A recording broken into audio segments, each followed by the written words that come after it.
Hello, everyone. Welcome back to the Every Calorie Counts podcast. Today we have a very special guest. Like I always say, we have Johnny from ProFX on. We're going to go into Johnny's journey from where he started to where he is now. But first of all, I am very stuffy and sound disgusting, so bear with me. I'm getting over being sick.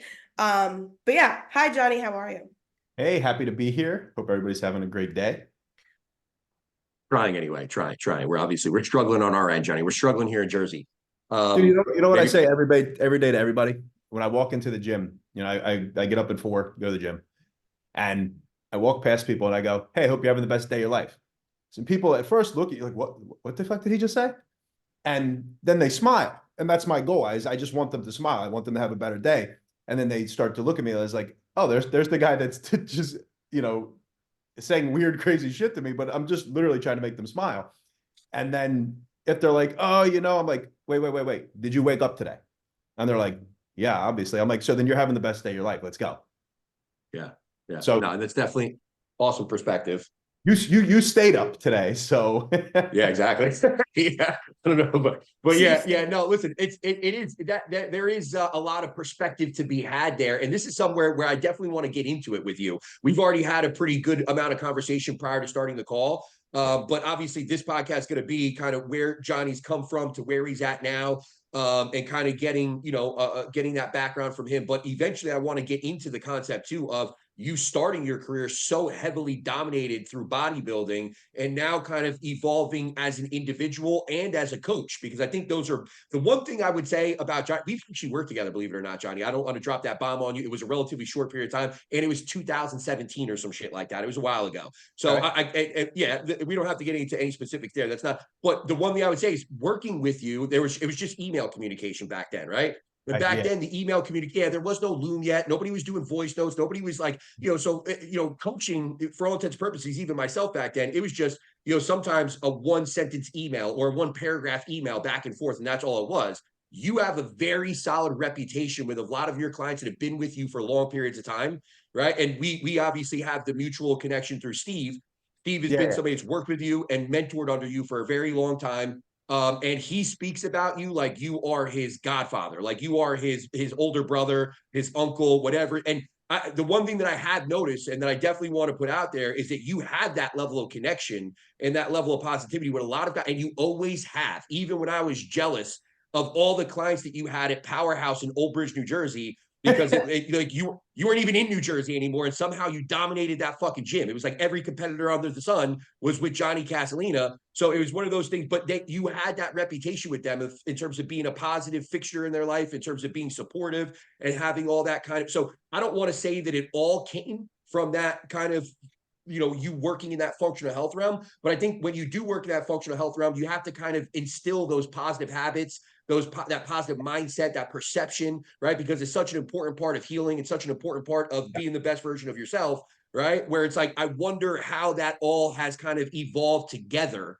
to yeah. be like where Johnny's at now. But if we bring it all the way back to the start, right? First and foremost, I kind of want to know like the origin story here and how Yeah, everything kind of got started. I'd love to share this with you. So as of this January, this is my 16th year coaching. It's my 16th year coaching and my 5th year of starting mentorships. Um, so it's funny because a lot of people think that I started in the bodybuilding world, and that's honestly not the truth. It's where I got popular. Right. But I Okay. started coaching. So I'll go really back to origin, but I'll give you the short and skinny version. So when I was younger, I just wanted to help people. Like, and I thought I was going to take a career in medicine, right? So everything I did, I wanted to understand everything about the human body, both physiologically and psychologically. I just wanted to know everything. So I just studied and studied and studied, and I was a total effing nerd. All right. So I just went through all this stuff and I just learned and learned and learned. And then I was like, hey, I don't have great genetics by any stretch of the mean. So I at first, dude, I just wanted to get in good shape so I could get girls. Like honestly, that's the reason. Like I was like, let me get in good shape so girls will look at me. Me both. You and me both. Right. So That's my story. I got into good shape after a couple of years. started get girls that liked me. I was like, oh, this is awesome. And then, built my confidence. And then like, I speak about this a lot now, but I didn't really understand it back then, but the confidence competence loop, right? Which is actually a real thing. So when you become more confident, then you're doing something and you become better at it. So you become more competent, and then you become more confident, and that, you get more inertia, right? So started kind of just doing that. And I started getting people like, wow, like you really changed, your perspective on a lot of things. You really changed like your physique, and you seem like happier. Like, can you help me with that? Which was like, wow, somebody's asking me to help them with something. Like, this is awesome, because I've always wanted to help people. Nor in this, at the same time, like I had never intended on being a coach. I intended on, because of what I wanted to do with learning everything. I wanted to be in medicine. I didn't know what kind of medicine until later. And then I decided, once I was, in higher education in college, that I wanted to become an endocrinologist. So hindsight's 2020. I probably should have finished, but we'll go back. Yeah. So I started just coaching people on lifestyle side of things. And then like somebody would have some type of health ailment, or they'll tell me, because I'm coaching them and helping them with their nutrition. They're like, hey, my mom has this going on.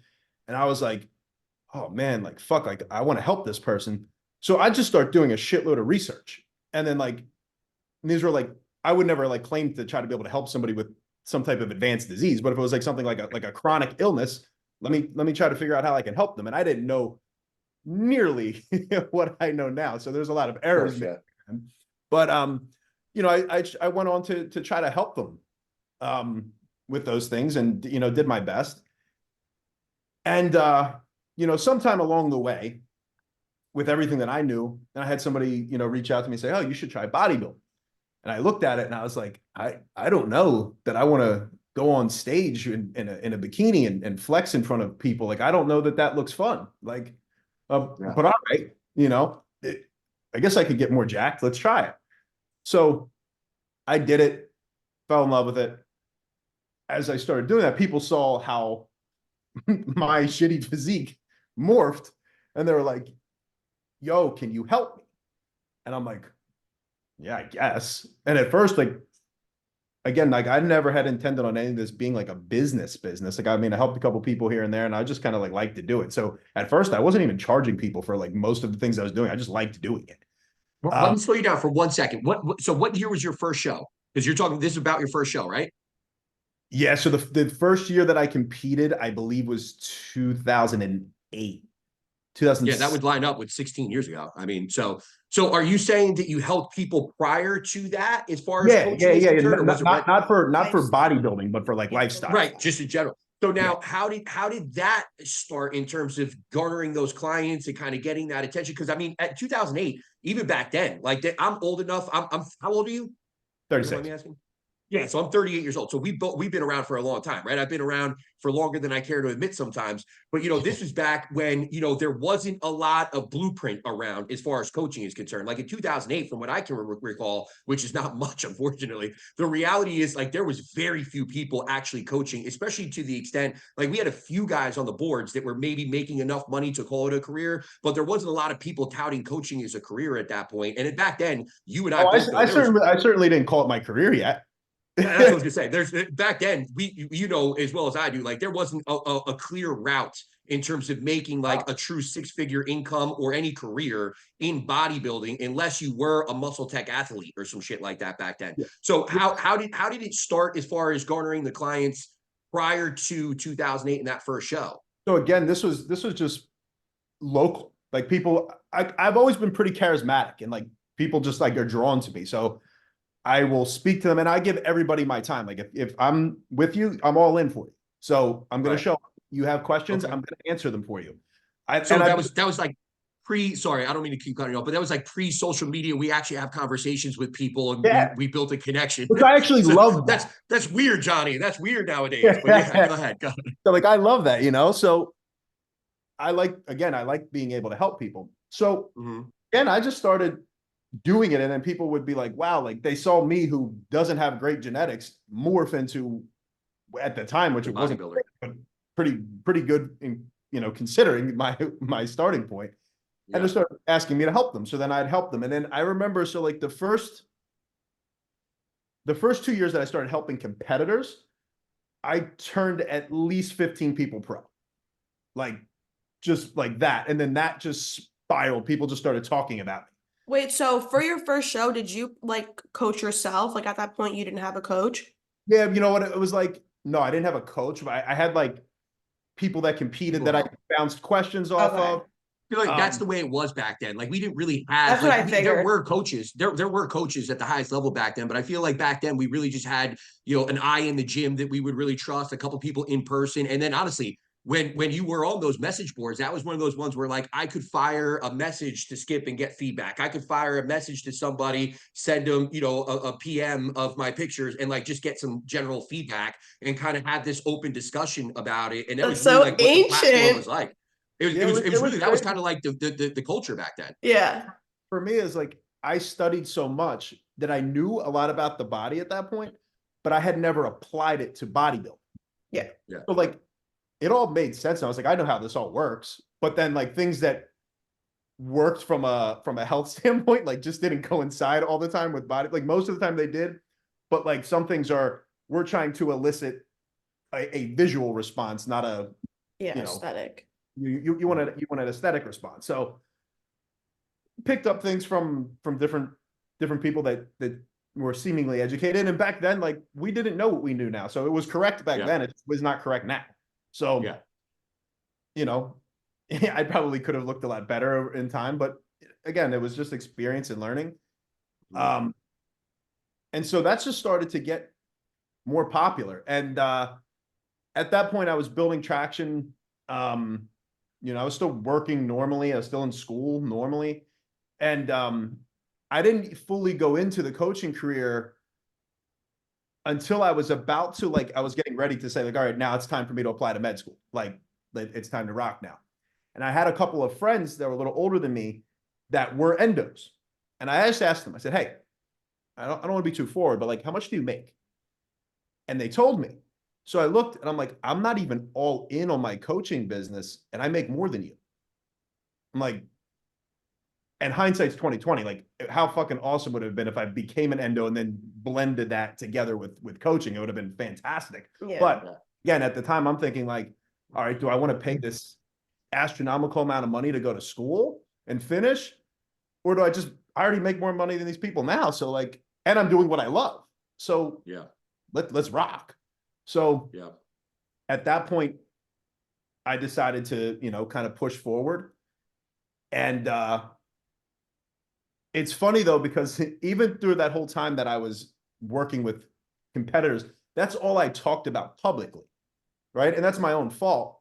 But still, the whole time, only at the max at any point in time, like 55 to 60% of my clients at the top point were actually competitors. The other side was lifestyle and health.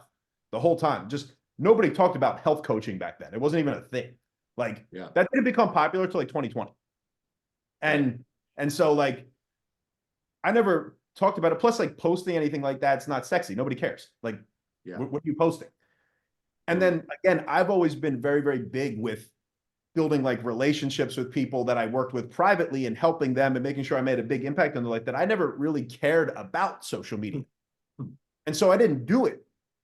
And I still think to this day, and I still will say this, and I'll say this over and over, I believe that the best business is referral based, right? If you do a really good job, you have the best business.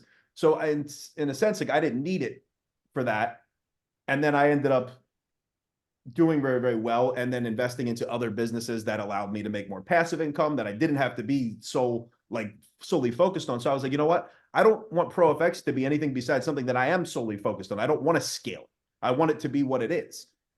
And then I started to learn, like, I can still do that if I scale it properly, become a good leader, and build it the right way. So then I was like, okay, let's do this. So now, like, this whole thing currently with me doing social media, it's not to say that I'm not going to, like, referrals is still number one for me. But my goal here is like, let me use the social media to bring awareness. Yeah. Right. And then let me get my coaches more clients. And then they're going to do such a fucking good job that the referrals are going to come back to them from doing a good job because I've instilled that culture. And so I wouldn't expect you. Go ahead. I'm sorry. I cut you off. And that's what So I wouldn't expect you to obviously know or like listen. You know what I mean? Obviously, we're all busy, and there's only so much fucking time in the week for us to be listening to podcasts. Sometimes it's just too much time. I wouldn't expect. This is something that we've talked about at length here over the course of the last year, with because similar concept. And I think there's a lot of people in the industry too, where I've seen you in different education courses that I've taken too, and like I think we've kind of had a very similar path in that regard in a lot of ways. And it's something where I would have told you like 2 years ago, I don't want any coaches. I don't need any coaches underneath me. I don't need to have this big, concept of a team or, this scaled out bit. Like, you can make a lot of money as a coach, especially nowadays. You can make a lot of money as a coach. And at the end of the day, I'm very passionate and happy with what I do. But there was that epiphany at a certain point where it's like, well, why is it that you love what you do? And like a big part of that is being able to help the individual and kind of getting that feedback from the individual and living vicariously through that individual in terms of their success. And it's one of those things where it's like, how do I get my hands into more clients? Because again, we're limited. There's only so much time in the day. There's only so much time, to be able to help an individual and truly give that individual that one-on-one kind of time and feedback and experience. So it was one of those things where naturally now I have multiple coaches underneath me. And, the thing that I've talked about here recently with trying to get, more integrated into social media and be better at driving that awareness is to be able to feed that pipeline to the coaches and be able to kind of be hands-on with them on a regular basis and working with them and their clientele. And now, instead of only being able to help whatever my maximum is, 100 people, I'm able to help, 300 people now because I have 2 or 3 coaches underneath me. You know what I mean? So it's one of those things where we're on that same exact path now, where it's like understanding that, it's bigger than us maybe at this point, and we have these other people. And now it's like, and I'm sure you feel this, especially with a guy like Kyle that's been with you for so long, where it's like watching them grow and develop is almost like this, like being able to get her to a 6-figure income, being able to get my other coach Riley, who's been with me from the start, to a 6-figure income is like mind-blowing to me, because there were points in my life where I was like, to be able to make a 6-figure income doing what I do today, in and of itself, I still wake up and can, thank God every day that I'm in this position.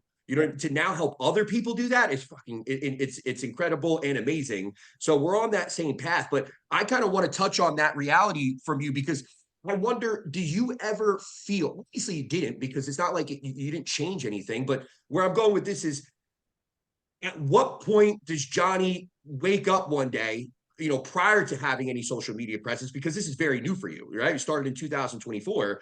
Like, do you ever feel like almost, I don't know what the right word is for this. I don't want to say frustrated, but like, there's so many coaches that came up over the course of the last 5 years that really did get popular. And they're talking about, I got, 50 pro cards in 2 years. And I got this, like I've watched at national level shows, Johnny's clients. And just because you weren't there, whatever it is, win pro card after pro card after pro card, to the point where it felt like it was, again, I was jealous. The reason why I worked with you back in 2017, and I told you this through email too, and you were like, dude, everybody's a coach nowadays. I don't care. Of course you can work with me for this. But it was like, what is the fucking secret? What is this guy doing? Like, what is he doing differently? I had to know. And that's why I signed up to work with you. But it's one of those things where it's like, without that social media presence, it's not like anybody's there saying, hey, Johnny Casalena and Team Pro FX over here probably have more pro cards than this guy that's getting glorified on social media for the 50 pro cards, when the last, whatever, 2-3 years, you have 65 of them. And this guy's over here talking about, I got 50 pro cards. I should get better recognition.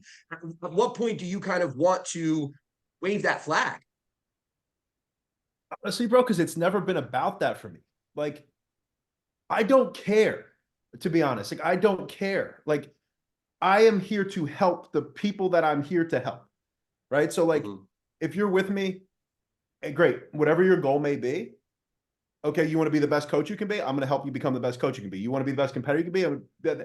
Whatever comes of that, if you want to promote it and say, like, hey, awesome. If you want to not even shout me out, I don't care, because I know that I helped you do it.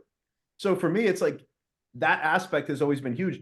And I truly, like, when I say this, I'm not saying it, I don't care about what anybody else does. So, like, I don't get jealous of people. I really don't care. The way that I look at it is, like, if I see somebody inspiring, like, or like something that I look up to, I've never been jealous. It's like, what are they doing? How can I learn from them? What can I do to improve myself? I've never gotten to a point of like being jealous of success. I just knew that I could achieve it. I just want to know, okay, well, let me figure out how. Yeah. And I think that that's kind of been something that's helped me along the way, because like I never got to a point where like I was like turned off by that. Not to say that like some of the people you're talking about that have they come up overnight, they have a good 2 seasons, and everybody thinks they're the shit. You're like, all right, that's fine. Maybe you are going to become a superstar. How long have you been doing it? Then let's see. Can you consistently do that for a long period of time? I mean, I've had, which you can probably see over the years, I've had people with Honda Civic genetics that I've turned into really good people, and I've had people with Ferrari genetics that I've helped them become more polished Ferraris. So to me, the more people that I can help with Honda Civic genetics and make them into something, crazy, that proves I'm better as a coach. If you get like a lot of these newer guys that are coming up, like they get a couple people with good genetics, they get popular, and they get a lot of people with good genetics now. So how good are they? See, I find that we actually had Dom Kuza on, and we talked about this, the same exact thing. He used the same exact analogy too, by the way. He didn't say Honda Civic. He said like an old beater or something like that you turn into a shiny new car, but same concept, right? Yeah. And it's like that. The one thing, I'll be honest, it frustrates me a little bit. And like you used the word jealousy. I think for me, it's more competitiveness. Like I have that competitiveness where it's like I'm watching somebody else do something. It's like like I want that. I want the W's. I want to be, and to me, a W isn't necessarily have to do with bodybuilding. We have far more everyday lifestyle clients than we do bodybuilding clients. But that's the thing, is like, you get a lot of these on the bodybuilding scene, right? You get a lot of these guys that because of their popularity, they will get the Ferrari, and they polish that Ferrari. They get those pro cards, and they're lining their pockets, and they're lining their,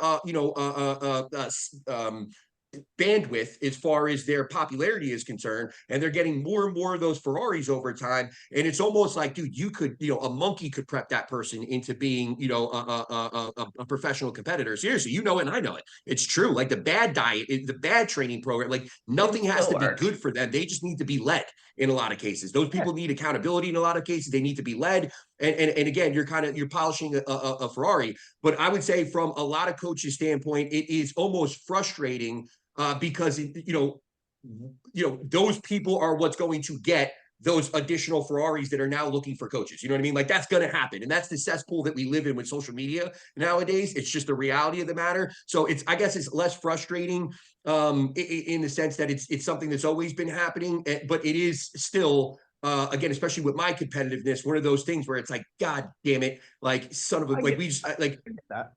But let me the ask Honda you, Civic thing. Go ahead. No, see, let me ask you this, right? Because I go over this with a lot of the people I mentor too. So, people get frustrated. I get it, because that you're a better coach. I'm not, I mean, I don't know if I would say that. I think everybody is do their due diligence as far as like, how do we know? Context to me within coaching is everything. Right. That's huge. And yeah. And I'm saying something. When I say better, I should say, that you could do as good of a, right? Yes. You're confident in your ability. 100%. So kind of look at it like this, like a lot of those people that get what we're talking about there, they've done a very, very good job aligning themselves with the right people to put those people into their pipeline. And that's what they're good at. Maybe they're not great at the technical skill. Maybe they're great at aligning with people to get themselves fed that pipeline. So then look at this. Okay, what are you good at? What are you very, very, very good at? And then instead of worrying about what anybody else does or what's feeding their pipeline, figure out what's going to feed your pipeline. Let's figure out like what's going to make you the most successful. What are you very good at? And anything that you're good at, the success is going to follow that, right? If you're trying to chase something that maybe is not your forte, right? Then it's probably not going to come, be as well as something that you excel at. And then you really, really focus on that. Well, then everything's just gonna flow for you. So of course. Yeah, I've accepted that too. I mean, at the end of the day, I don't think that's anything. And I mean, I know Marina's been with me long enough now for years at this point, where she'll echo that. I've told them a million times, my young coaches, because the young coaches always want the competitors. They always want to be a bodybuilding coach when they start, especially when they're coming from that world. And I've told them a million times in a row, like if we get that special person, it's because we've created that. we've taken that Honda Civic and we turned it into a Ferrari, and that's something that we'll always have to be proud of. But we're not going to get the Ferrari that's going to be shined or polished into a better Ferrari. We're going to get the Honda Civic, and that's going to be who we work with. That is our customer base, and we're going to be proud of it, and we're going to wave that flag as opposed to worrying about getting the Ferrari. So that's been something that we've talked about from the very beginning. And like I said, even our roster is that, where it's like if we have whatever 200 clients between us, it's 175 of them are general population clients, not the competitors. So trust me, that's not where we're putting our business. But again, think about this too. Think about like, all right, so for example, Kyle, for example, figured out his niche is the social media star kids. Yep. Right. So he's just started doing a really good job with aligning with them and then networking with their groups of friends who are also really popular. So he's maybe not trying to get the best of the best competitors in the world. He's like, let me get the most popular of the popular of the social media world. And then that spreads business even more like wildfire, because that's what the world is nowadays. It's weird, but yeah. When he first started doing it, I was like, why in God's name do you want to do this? Right. And I started to see why, but I was like, this is strange, because I don't necessarily know that like I could even get through a conversation with some of these people. Yeah, I was gonna say, God bless Kyle. Yeah. Like, I mean, and then having met a few of them, they're actually very, very nice. It's just, of course, people's like, I have such a hard time up till like now with social media, because I think that people's online personality is their real thing, because I just don't understand why it wouldn't be. And I guess a lot of people are not that. Right. So like I saw some of the people that he like deals with, and I'm like, dude, how the fuck do you even talk to that person? Like I would slap them silly. And he's like, no, they're actually really cool in real life. And I'm like, well, why don't they portray that on their social media? Yeah. Like, why don't they act like that? I would think more people would like them. He's like, no, because this is what gets them the views. Yeah, it feeds the algorithm or something like that. Yeah. That's wild to me. Because like still to this day, like I'm doing social media, but I'm gonna be true to myself. Like, yeah, I'm gonna do it and put out the realness of what the things that I believe and the things that my mission statement, my core values, and I'm gonna share that. If you like that, you want to be a part of it, fantastic. If you don't, go that way. Because yeah. Well, to feed off of that and kind of getting back to Johnny specifically here, I'm curious, at the age of 36, and as you have gotten more kind of evolved as it relates to your role, obviously on the back end of things, you're seeing, things continue to grow. Obviously, you have to be, right? Otherwise, I'm sure there'd be a little bit more urgency maybe with getting involved in Instagram or social media, I guess, in general, right? Because, at the end of the day, I'm sure if you saw your numbers falling off at some point, there would be a bell that goes off, a whistle that goes off that says, hey, let's do something about this and bring these numbers back up. Otherwise, I'm sure as an entrepreneur, we all have some sort of feeling. And I never wanted to be an entrepreneur. It's just something that kind of happened to, I think, a lot of us. But, it ends up being our mainstream of revenue. And sooner or later, it's how we feed our families. It's how we pay our bills. I'm sure if that back end number was coming down a little bit, you would have put more urgency into the social media, the marketing aspect, all that different stuff years ago. But my question to you now is, at the age of 36, was there ever a point where it's like, hey, I haven't established a solid, way to market myself other than referrals. I haven't established this kind of as a fixture in any way, shape, or form on social media to where I'm growing that social media in any way, right? I'm kind of relying on other people to grow my name for me in terms of my clientele. Was there ever a point as you continue to age here where it's like, hey, because I worry all the time about aging myself out of the market that is now 20-year-olds, 22-year-olds, 25-year-olds, right? Like I worry about all that all the time. I think there has been a role that's been created here. And again, we'll touch on this a little bit later for you in terms of the mentorship role. But I think that we're kind of almost at the age where we can resonate a little bit more with these younger kids in terms of their overall development, right? But again, I wonder for you, was there just a point at all that you were kind of worried about, again, maybe you losing touch and not having that ability to market yourself appropriately anymore? Am I making sense? Yeah, for sure. So like I said, I got to a point. So the numbers have never actually gone down.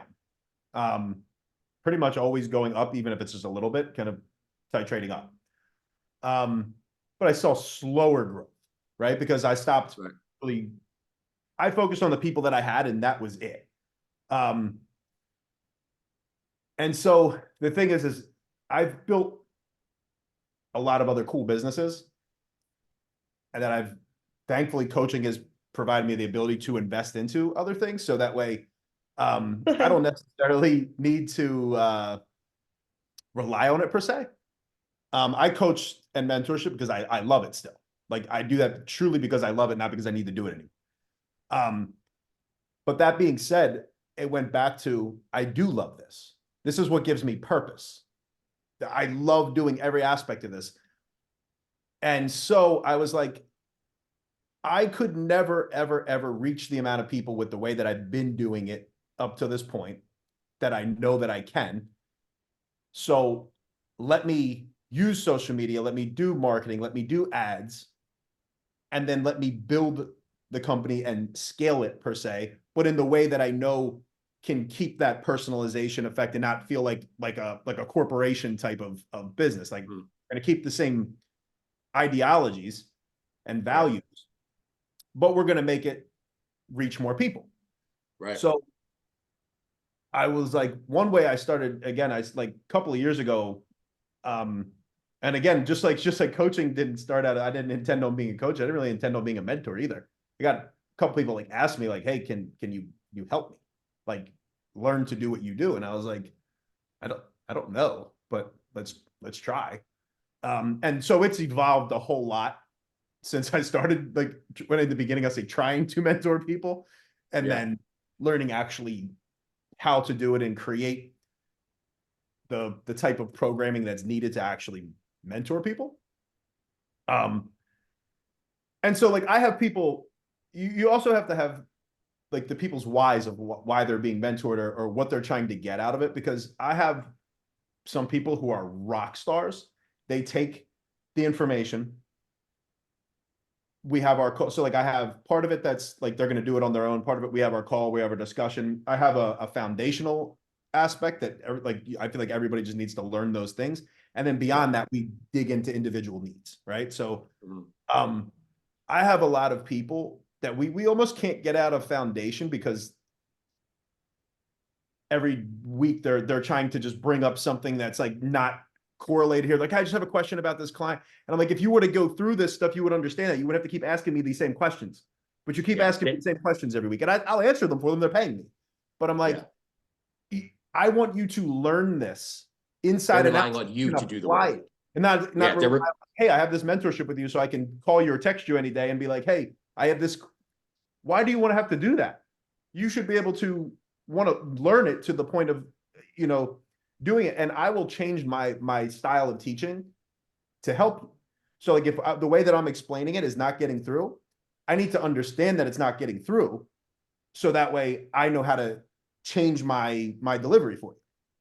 And I've done that, but there's a lot of people that I have, for example, like I have some people that I mentor. I would love for them to be a coach on my team. Like they have their own company. I would be like, you guys are fantastic. I'd love you to coach for me.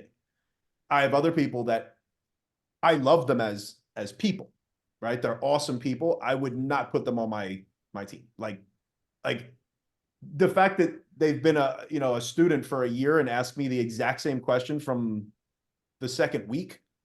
I'm like, what? Where is the disconnect? And like, I've tried even to, and like on the call, I'm going over things with them, and you can see it just they're not even trying to listen. They're thinking about the next thing they want to say to me. Like they're not even thinking of trying to understand what I'm saying. I'm watching the thing. I just know that they're waiting to be like, I got this guy, he's on trend. And I'm like, what the fuck? Like, bro, we're talking about gut health. Like, what does this have to do with this? Right. And so it's like, oh my God. It's tough with the young guys sometimes, man. It is. And listen, I shouldn't necessarily separate the genders like that because it can be tough no matter what, but it is tough with the young guys because they are so strong in that bodybuilding role that it's almost like they don't care enough about the functional side of things to understand how that can create a better bodybuilder, which we had Austin on last week. And we talked about this specific topic, but it's one thing I've told her. We actually have a very close connection with Austin, who's been my coach and mentor for a long time.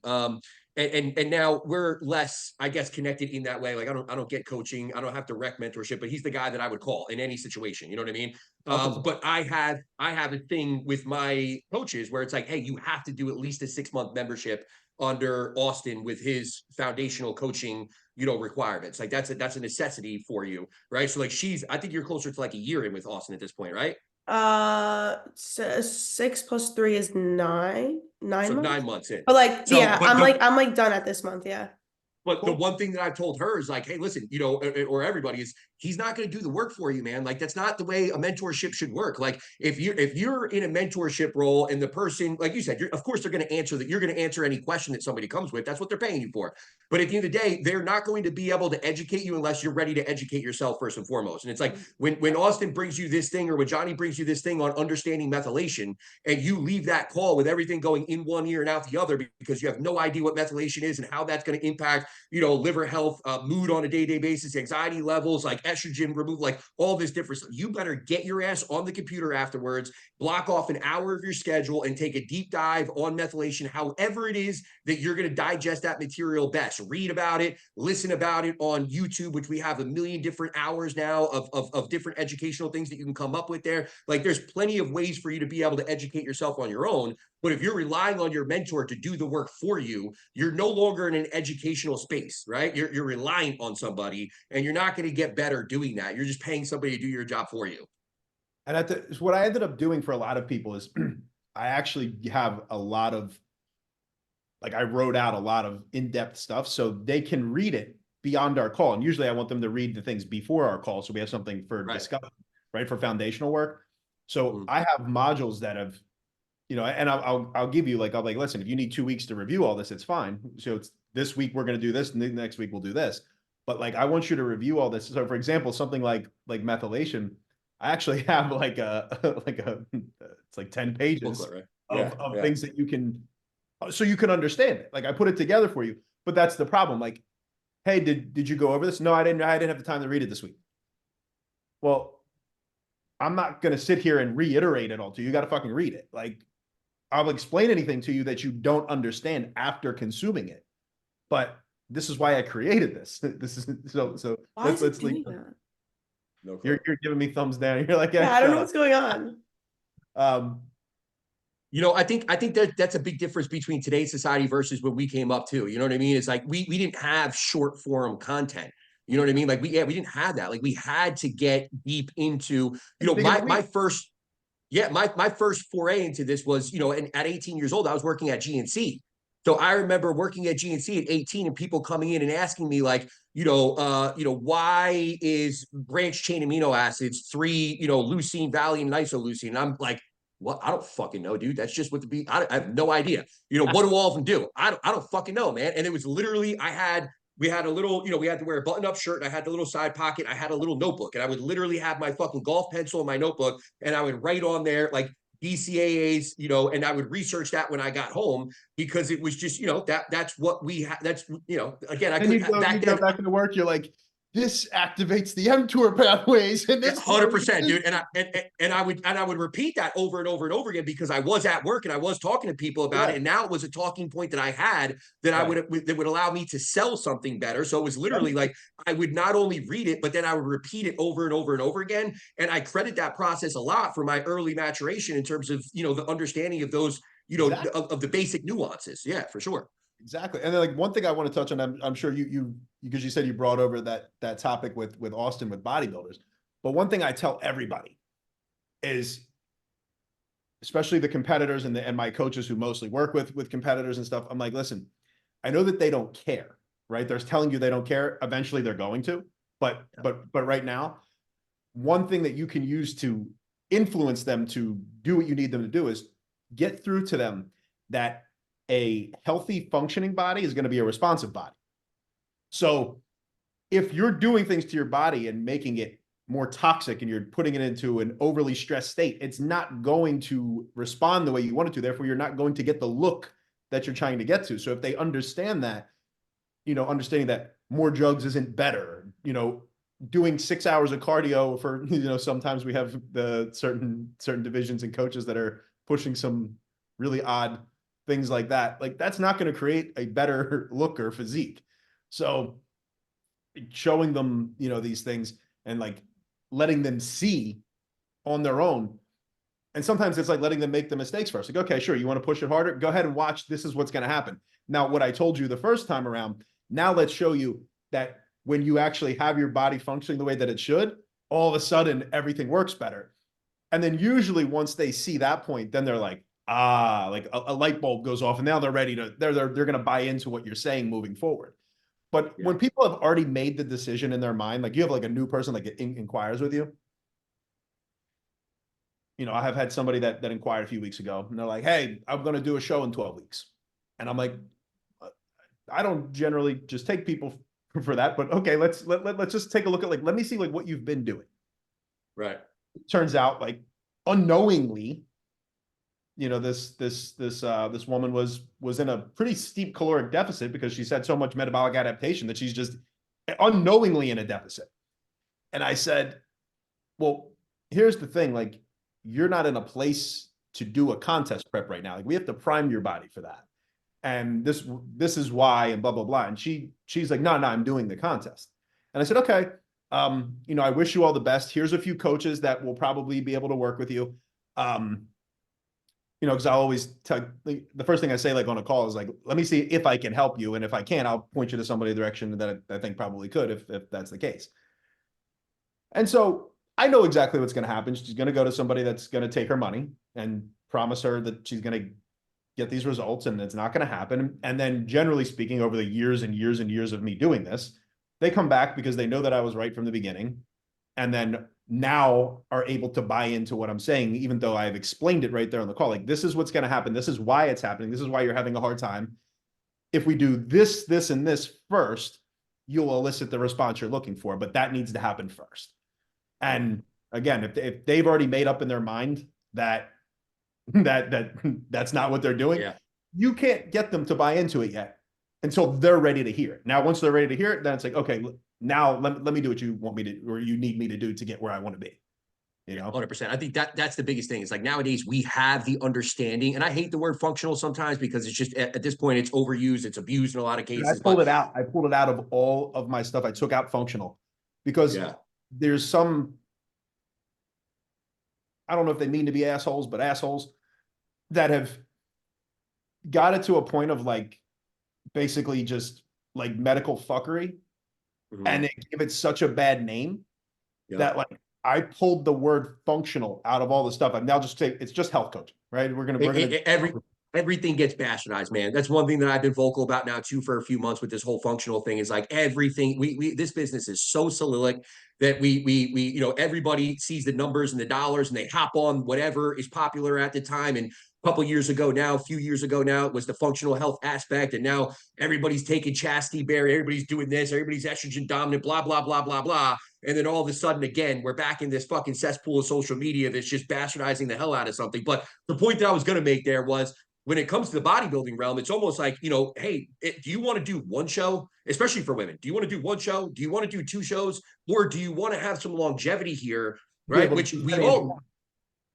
well, in reality too, like what's the number one thing with bodybuilding? Like at the end of the day, bodybuilding, regardless of what category or division you're in many cases, is going to be about muscularity and conditioning. And that muscularity side of things isn't a 16-week contest prep or a 20-week contest prep or a 25. It is years upon years upon years of growth and maturity as an individual, right? And obviously physique wise.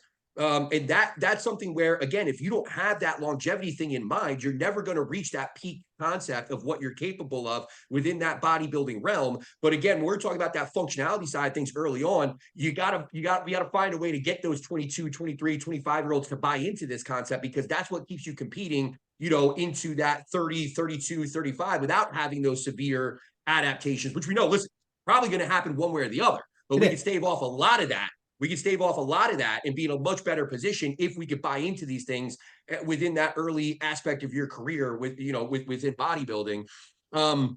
You know, but again, to bring this back to Johnny and your kind of process a little bit here, and I know we're running up on time, so I won't keep you much longer, but I'm curious to see, you know, first and foremost, if you had 2 or 3 things that you were willing to give, you know, to coaches that are new and coming up now, what would they be in terms of their long-term, trying to create a long-term career within this space?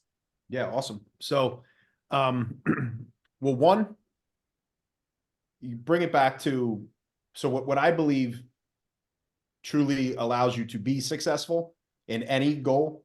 So if you want to be the best coach, right, you have to have the right habits, routines, and mindset, right? So you need to develop stellar habits and routines and a positive mindset. That's going to be like key in general, right? Because that can, once you have that and you've achieved personal development and self-mastery, now you can move forward and everything you do will level up from there. Okay.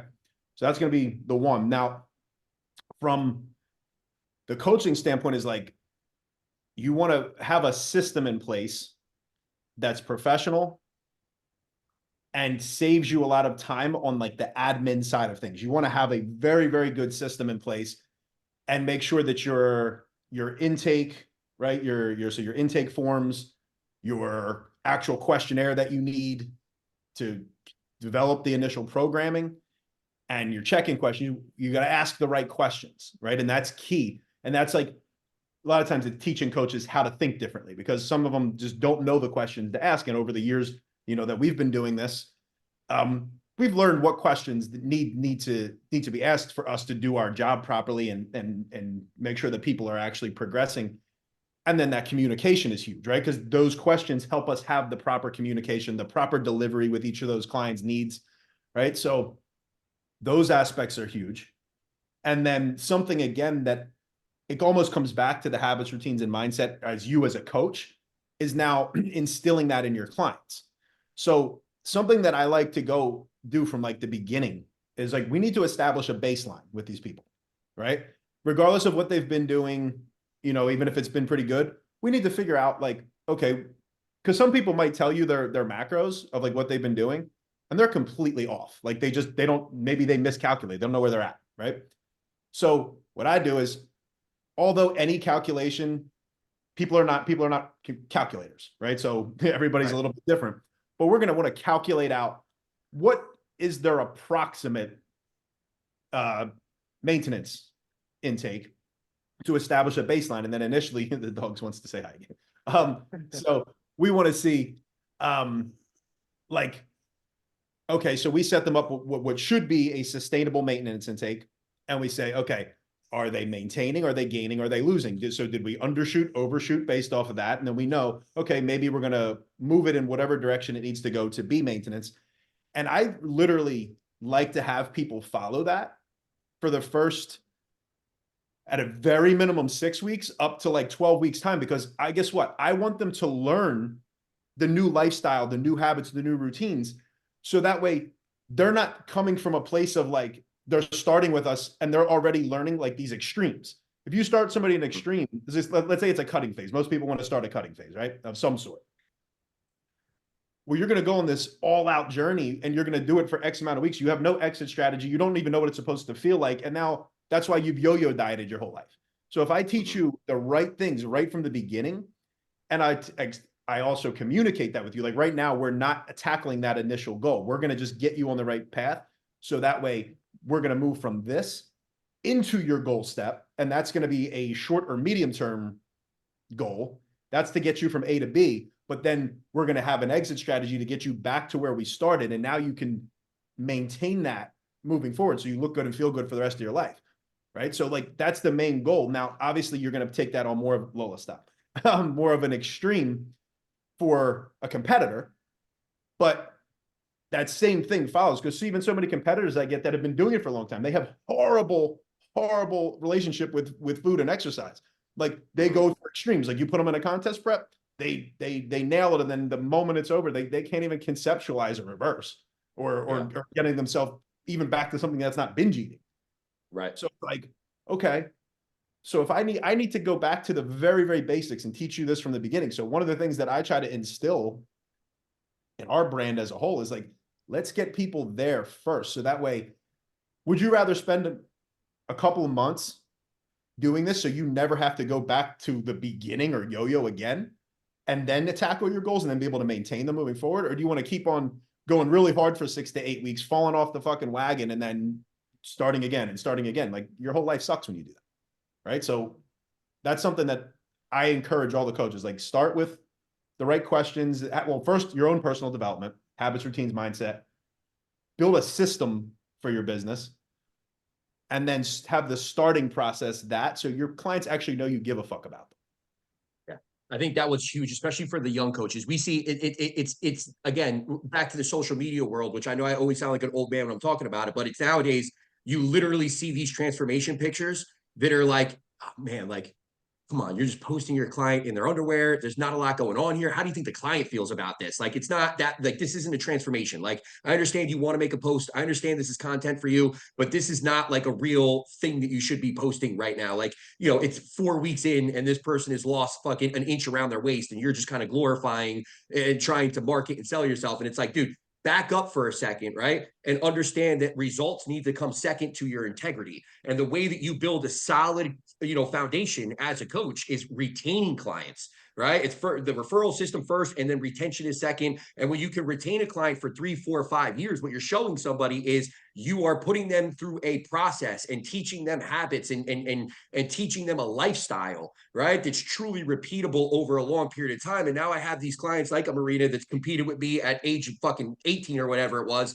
and now all the way through to last year over this time frame, right? It's like this is a system that's like we're not putting somebody in, a situation, like you said, where you're basically teaching them this extreme, and now that's what they associate with, right? Like now it's like, this is the diet that I know. This is the only thing that I can associate positively with because it's what gave me a result. It's like, no, let's start here and build this kind of, like I said, integrity for yourself and your brain and your clientele. And that's how you retain those clients. So last thing I got for you here, give me something, right, on maybe, and again, you don't have to get too deep. I know sometimes for people this is a little bit of a personal thing, but like on the financial side of it, right? I see a lot of the young coaches come in and maybe they do have a good social media following. Maybe they do get a couple of good transformations out there initially, and then they blow up and they have 30, 40 clients, right? They're charging $250 a piece, 200, whatever it is. So they're making money now. They're making money. We've seen this happen a few times to people locally here where, they buy a new car, right? Right out of the gate. They're doing this, they're doing that. And then all of a sudden,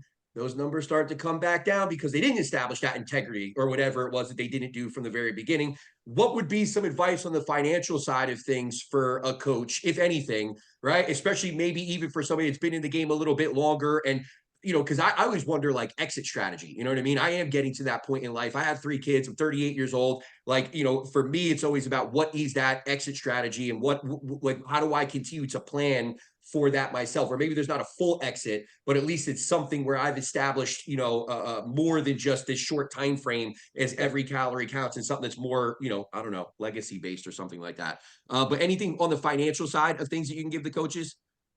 Yeah. So I know some people, everybody's got different ideologies on like, let's say you're starting to become a coach and you have another job. Some people are like, oh, just go all in and have no backup strategy or plan. And that's some people's mindset. I don't generally believe in that because, you might put yourself in a position that you're just fucked for no reason.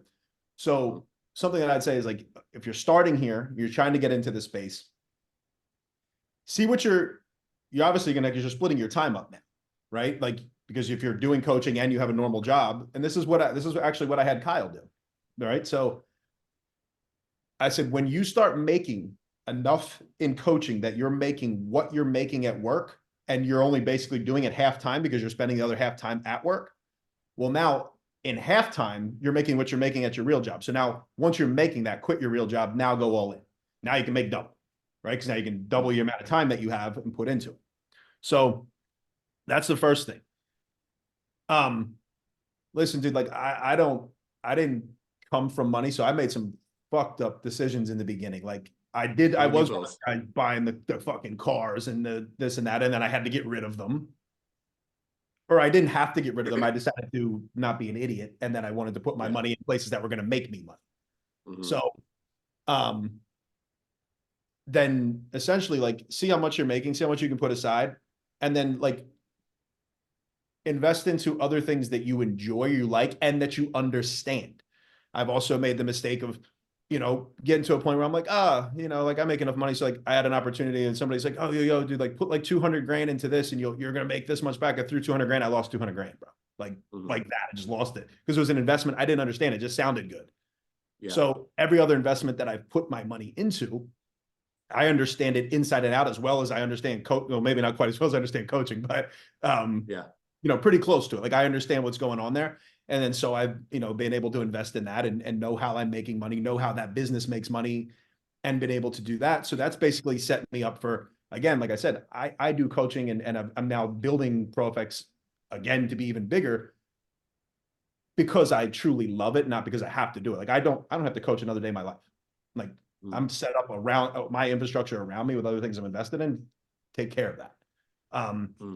But did you work with anybody on that in terms of like anybody that's helping you manage things from a financial standpoint, or was this truly based on yourself and what you were most interested basically in? the way that I see this is your the old age-old saying your network is your net worth.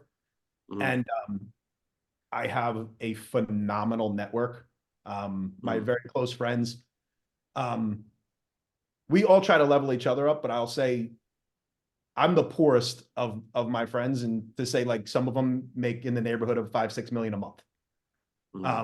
So they're able to help guide me in that aspect, and I'm very fortunate to be a part of that. And like I help them level up in other aspects of their life, right? So like the health and fitness side of things, I can make sure that they're doing what they need to do. And some guys that are really, really good in business start to fall off on the other side and their health starts to come off. And like, these are, say fathers that want to make a good impression. Like they don't want their kids looking at somebody like me as the superhero. They want their kids looking at themselves like a superhero. So let me turn you into a fucking superhero. Right. So it's like that. And then they help me with that aspect. So like, I've gotten opportunities like, okay, cool. Like, hey, I have this opportunity. If you have, this much money to invest, this is how it will work. This is what you'll make back. So I've been so fortunate to be able to kind of jump into that by having that network. And again, like every relationship that you're part of, even if it's a close friendship, like I don't ever look at those as like, what can I get from them? Like what value can I add to them that it makes it a mutual benefit, mutual thing. Circumstance. So that's just been something that's really, really been good for me. And then one thing also that I say with the financial aspect, and some people agree with this, some people don't ever, this is all opinion, by the way. So like, don't take what I'm saying. It's just my opinion on things. Yeah. I think a lot of people start worrying about their long-term wealth before they have any money. And I think that that's an issue. Because let me give it to you like this. I love real estate, right? I have a nice portfolio. Okay. Yeah. But the way that I tell people this is like, okay, let's say you have a couple rentals, right? Let's say you even have 10 rentals and you're doing that. And let's say you're going to maybe you net after you're paying property management and you're doing your thing. Maybe you net 400 to 1,000 a month off of each of those, and 1,000 being high in most cases, right? Let's say it's mostly like $400, right? At 10 properties, is that life changing? No, but you spent how much money to put into those? So the way that I look at it is like, why don't you do something that's going to make you way more now, right? And then be able to invest into something that's long-term wealth once you already have money that you can actually live a better life with. So for example, this is just my marker on it, but you could look at it anything. I'm like, until you make at least 500 racks a year, don't worry about that. Make 500 racks a year. Now you have enough money to say, okay, I can live my life, a very comfortable life. I can do what I need to do. And now I can take this big amounts on the side. I can invest into other businesses that can also make me way fucking more. And then once you have so let's say you get to a point where you're 500 to maybe $1 million a year. Now, once you're here, now it's like, okay, now let me grab some rental properties. And then that's not for you. That's basically for your kids' kids, right? Now you're building a portfolio, long-term portfolio. So like when you're dead and gone, your kids' kids are taken care of, right? So that's like long-term wealth strategy. That's not going to help you on your day-to-day, right? Right. That's my take on it. And that's how I've kind of built things. And I think it's a smart no, way, I do it. I think it's sound advice. I think that's one thing that, like, I listen. I'm still waiting to get to 500K a year. That's for sure. I'm not there yet. But the bottom line is, I think that's kind of like the advice that I would give. The advice that we've gotten plenty of times before is essentially, don't like stop worrying about. Obviously, at a certain point, you want to diversify your income. I think that's kind of well known and well understood. But like initially, I think for a lot of especially coaches, younger coaches, like don't put the cart before the horse or whatever the fuck the saying is, the horse before whichever way that works. Yeah. Because at the end of the day, it's one of those things where it's like, establish a good base first is essentially what you're saying. Like, be really, really good at the thing that's driving your main income now, right? If you're making $100,000 a year, you have no business really diverse. You don't have much income, especially again, we live in central New Jersey. So it's like, that's not real income to be, excited about or brag about. That's like, That's just below rent the and annual food. threshold. Yeah, seriously, that's below the annual threshold as far as our demographic is concerned in our particular. I know a lot of That's people like that's listen to like this. that's I think honestly it's like crazy. that's like my monthly bills. But that's what I'm saying. Seriously, like at the end of the day, it's true. But a lot of these younger coaches, like they get, you're 23 years old and you're starting 24, 25, and you're making six figures off of Instagram. You feel like a superstar, especially compared to your friends that don't have that income coming in and they're working at Vitamin Shop for $13 an hour, whatever minimum wage is now. You know what I mean? They have that kind of feeling. They're putting money into fucking t-shirts and they're buying a brand new Tesla or whatever the cool thing is that, marketing, whatever the cool thing is. And it's like, dude, you haven't even gotten to the point yet where it's like, you can move out of your parents' house. Let's Dude, slow I love down it. a little I bit. tell people all the time, guess what? I have 3 pairs of sneakers. 3. These Yeah, motherfuckers are like, 100%. I got these Jordans. I'm like, bro, I got 3 pairs of sneakers and I buy clothes like once a year. I just bought 2 pairs of sneakers for the first time in a year. For literally, it was All the time. the I previous always time do was that. Christmas. Yeah, My wife 100%. makes me. She's like, dude, please get new clothes. Like you're just so outdated on your shit. And I'm like, well, I don't care about that. Like, Yeah, I don't go out enough to justify it, unfortunately. How many this is the last question I got for you, then we'll be done, I promise. How yeah, many hours a day did you spend on the computer at your peak of coaching? Like your absolute peak? And what was the client load looking like? are we talking now, or you're saying No, yeah? at your peak. I guess if now's the peak, then fine. I would just say at your highest client load, right? And that's probably going to correlate to the most income, I would imagine. And Not even obviously, close. Not so even now close. because your price has escalated enough to where it's like, Yeah, okay, well, so let me ask you this. When you were growing your business, what was the peak amount of hours on your computer? fucking terrible. And I also did not understand how to Manage manage my time. time well, and Yeah. which now, I mean, I don't know if you've seen any of my social media, but I talk about my GSD lists and my time blocks, and that's what I help a lot of the coaches with is setting their schedules and learning how to manage it in a very productive way that you just crush it and make more money. But at the peak, I think I personally, and I coach the way that I coach, right? So like I'm hands on. I think I had 204 clients myself, and I worked 20 hours a day on the computer, which left me about 2 hours of sleep, 1 hour for the gym, and 1 hour to like fuck around. And my life was awful. And at the time, I shouldn't say awful, but at the time, I think I maybe charged like 250 or 300 a month back then, which is like half of now. So no, I wasn't making as much as I would have hoped, and I worked a lot. Um, Now I have a very very structured day. It's literally planned down to the minute, but I add an extra 10 to 20 minutes to each task. So that way, if I hit a fire throughout the day, if I have to put out a fire, then it will add up at some point, and then it will counterbalance my time. So each task has that in case like one goes even over further, then I'm not too worried about it. But I add that in. I have everything mapped out to the minute. Through the day, some people might say it's overstructured. I really don't care. Like it's what helps me do what I need to do, helps me be positive, and do everything that I need to get done on a daily basis. So, I would say now, I mean, I still work a lot, but again, some of it's deep work, some of it's work on the business, some of it's working with the coaching side of things, the mentorship side of things, calls I have to take for other businesses. But it's laid out in a way that like is enjoyable for me. Right. So sometimes it doesn't even feel like I'm working. Like I'm working, but I'm not. So, but I also very, very strongly believe, and I'll leave you with this.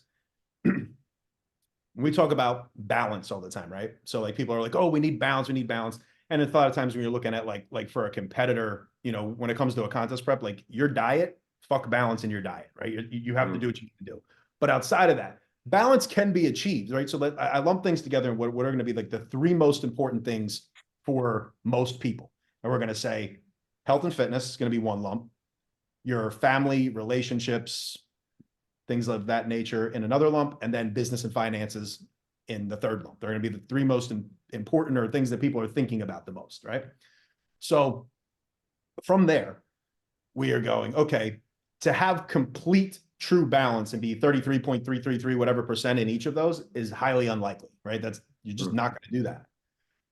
But that doesn't mean you can't achieve balance. So let's say your goal right now, let's say your goal is your business, right? You might have the largest percentage of time given to your business, but the way that you do it is by having a GSD list, by having your time blocks. And when it's time to move into the next thing, you go all in on it and you don't let the previous bleed into that one. So when it's time to work is done, business is done, now you move into the next time block, say it's family time, you're all in on family time. Don't let that work block bleed into it. It took me a long time to be able to do that because I was letting it bleed and bleed and bleed. I'd be at the gym doing work, doing work. And you got to a point where you're just burned out. Like you're not even effective anymore. You're burned out. Your brain's not even working. So even from the aspect of the most important spot is like when you don't go all in for your family, that basically tells them they're not important enough. You don't go all in on yourself for like when you're focusing on your health and fitness, you're not important enough. So that's telling yourself a shitty story right there. And you're like, oh, but I got to build my business. Or you're going to be even better. Charge up. Use that time in that positive, those other points in the day. Like they're what's really going to charge you up and get you to a point where you're going to fucking excel. So then when you get back to business, now you're rocking and rolling, dude. You're kicking ass. So I share that with people because I'm like, people who say like, oh, you know, the grind culture of, you know, go all in and this and that. Listen, to an extent, you got to do what you got to do. Like I'm more on that side of things. Like, you know, show the fuck up no matter what, doesn't matter how you're feeling, but still achieve balance. But balance doesn't mean you need to try to have this perfect equation of 33%, you know, in each of the lumps. It's like, do what you need to do, but then when you go to the next one, all in, don't let the previous bleed over. Nice. I like that a lot. We've talked about that too. So, all right, we've had you for plenty of time, and I really appreciate the amount of time you gave us here. If you want to close this out, Marina. Yeah, thank you so much, Johnny. I really appreciated this episode. It was very, very insightful. And everyone listening, make sure you like, comment, subscribe, share with a friend, and we'll catch you next week.